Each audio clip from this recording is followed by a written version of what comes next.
Hello, my name is Joel, and I'm here to discuss about the consequences of social networking. First question, how often are you on your Facebook, your Twitter, Snapchat, Instagram, or any other social website that you normally are on every day? And how often do you actually put it down for at least for a few minutes or possibly an hour just to interact with your friends or your loved ones or your family, relatives? I bet you probably have not actually took the time to actually put your phone down or your social device because you most likely are checking to see whose status is updated or what your friends are up to or who's uploading pictures or maybe you're uploading videos or your own media or just sharing some information around the world.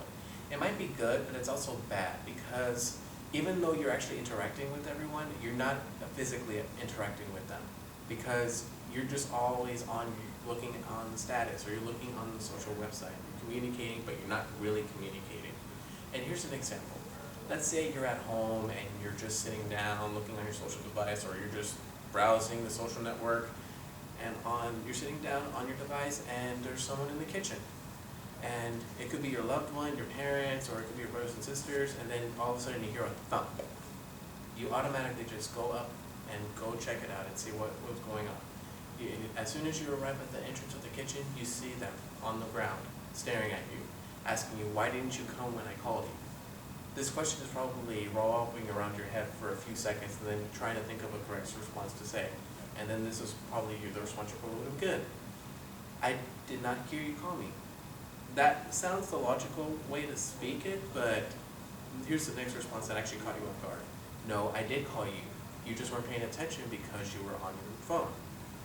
This little incident could have been avoided if you actually could have took the time to actually put your devices down and just find some time to check on your loved ones or your brothers or sisters or your parents to see if they're doing okay. Because most likely chances are they probably could have been through a cardiac arrest or they probably would have been in an accident, and this could have been avoided because you wouldn't have to feel guilty or feeling like you were responsible because you weren't there to help them when they needed you. This is the consequence of social networking. It undermines your ability to communicate verbally. And here's another example that I would like to share. According to current issues, the more time you spend on social networking, the more time you're actually distant from someone. In other words, you're just not here. You're in your own virtual world. And they're probably trying to talk to you or they want your time to actually talk to them, but you're not giving them that time because you're too busy on your Facebook. You're too busy who has liked your status. And because of that, you're not really socializing. And here's another example by Ottawa Citizen, another article. According to the Ottawa Citizen, there's an individual who went to a restaurant with her friend, and she was looking around, and then she notices there was a family sitting down as they were trying to order their food. And after that, they weren't really interacting with one another. Each person or each relative of the family had their own device. iPod, tablet, phones, smartphones.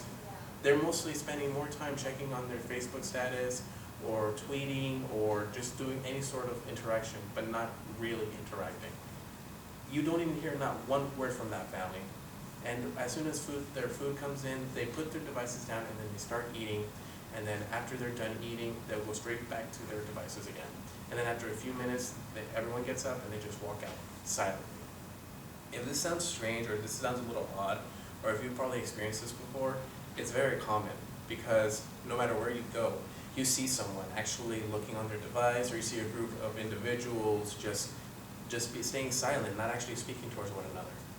This is also the problem because we're actually interacting. We're not really interacting with one another, and this is the best solution.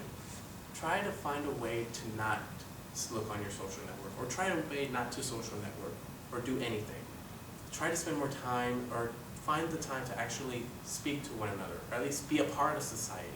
And according to a wise principle by the CEO of Google, he stated that you need to turn off your phone in order to experience what it's like to be human. And by that he means you need to stop going on your device. You need to stop worrying what people are going to say on their social networking sites because they're just strangers. You don't know them. You haven't even met them in person before. Instead, focus on your own principles, your own lives, with your friends, your parents, your brothers and sisters, your significant others, everyone, because you can be part of society. You don't have to be distant. And to do that, it's more better if you actually go outdoors or try to find an activity that involves not just staying inside and just playing video games, because that's another issue, is that when we play video games, we also don't interact with one another. We're just mostly focusing on the screen and seeing who's going to win the next race of a streetcar race. And because of that, try to go out. Try to build your confidence, because not only are you increasing your body, you're also increasing the confidence in yourself to actually interact with someone, because that person could provide you the resources that you need, or it could be your future in-laws, or might be the person you might have been looking for your whole life to spend the rest of your life with. And also another important solution is that instead of just using social devices, why don't we just use them to help people? And to do that, according to an article by the Global Networking, the Pacific Islands around the globe are actually trying their best to help youth activists to actually fight back government by sharing their posts, sharing information, sharing videos of how their speeches or the way that they're taking action against minorities is actually not working. And to do that, they want people to be heard. They want to be heard. They want to be listened. They want help. Isn't that a good way to actually use our social devices to give the need and the assistance to others who needs it? Thank you.